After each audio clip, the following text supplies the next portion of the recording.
a student back here in the late 80s and early 90s, and I remember that slogan, "Return to Dominance," that you're wearing on your hat. Where'd you get that hat, and why are you wearing it today? One of the guys that looks out for us, he just had a couple extras, and a couple of us on the D line were able to get one. So it's a nice hat. Oh yeah, it definitely means something to me. When I first got here, I know that Colorado is on the up, and this year we've proven that we're on the rise. So I feel like it fits with the rise as well. Jordan, as defensive linemen, you guys have done a really good job, plugging up space, creating lanes for some of the linebackers and defensive ends to get after the quarterback. But when you got your sack at Stanford early in the game, how good did that kind of feel, and how much of a tone do you think that set? Yeah, the play call that we ran, as a three tech, I had to pop contain, so it wasn't really like a A to B rush. So it just felt good to just know that, those rushes, sometimes you're not going to get there, but there's going to be those times where it's just going to fall right in your lap, and that's what it did. The pressure flushed him out, and he had nowhere to go, and I was right there in position to make the play. Up overall, you and Josh and Samson in that group, how well do you think you guys have bonded together, and how important is that chemistry for you guys as defensive linemen? Yeah, as a defensive front, it's great to have good chemistry and a good bond between your brothers. You got to rely on that guy next to you to make the play if you're not there. And just over this offseason, we really connected well. This was our first season as all of us got together and played. So yeah, like in the off season, we just continue to work every day, and we go out to eat probably like 3 or 4 times a week together, and we just have that connection that like not many D lines I say have. We talk not talk just football. We're talking about life and after football plans and just everyday things that just come into our lives, and we're pretty close. Jordan, can you talk about just what kind of stamina it takes to play as many snaps as you do? Last year, I think you played almost 800, by far the most of the defensive linemen. This year, you're about 400 already. Again, most of the defensive linemen, and what it takes to play that many regularly in a game.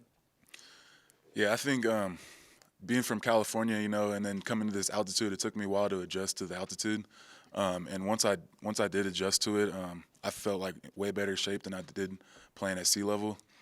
And just knowing that, like, if I get tired this year, I know I've played less snaps, I feel like. And I know that there's guys behind me that are ready to step in and make plays. So I have trust in those guys, and I'm not afraid to come out the field when I'm tired. Can you talk just a little bit about what you've seen from UCLA's offense on film?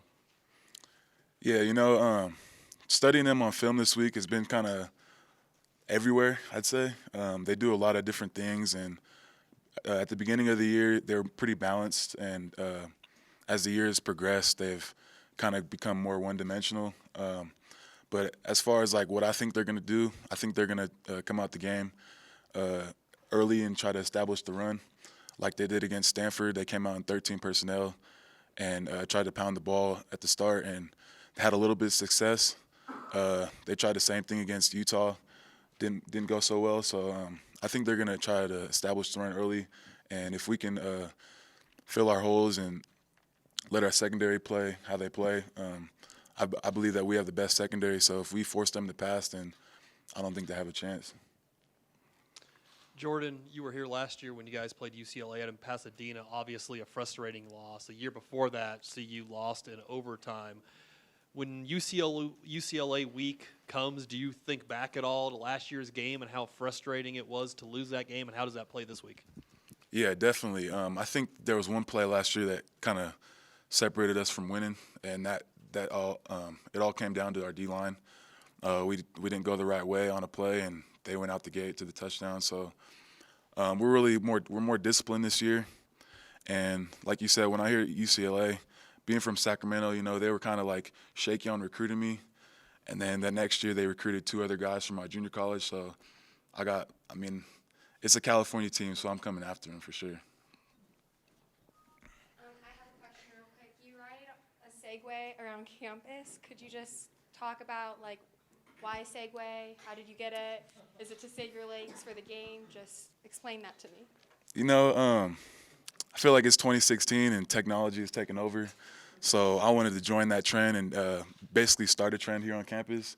I feel like I'm the only guy here that rides it around campus, so it's pretty cool to get all these like Snapchat videos and people pulling out their phones left and right, even on the streets, people driving in their cars, driving, and it's pretty funny. But yeah, like the hoverboards was like a little small stint on campus, and I wanted to crank it up a notch and bring the Segway out here.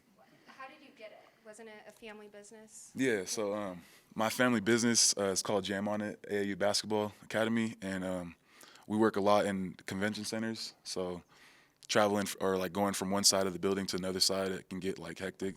So we have like 6 Segways on our team, and yeah, my uncle just like he drove her down to Sacramento, and then he dropped it off with my mom, and then at the USC game, my mom drove from Sacramento to USC, and then I put it on the equipment truck and saved me a couple dollars, you know.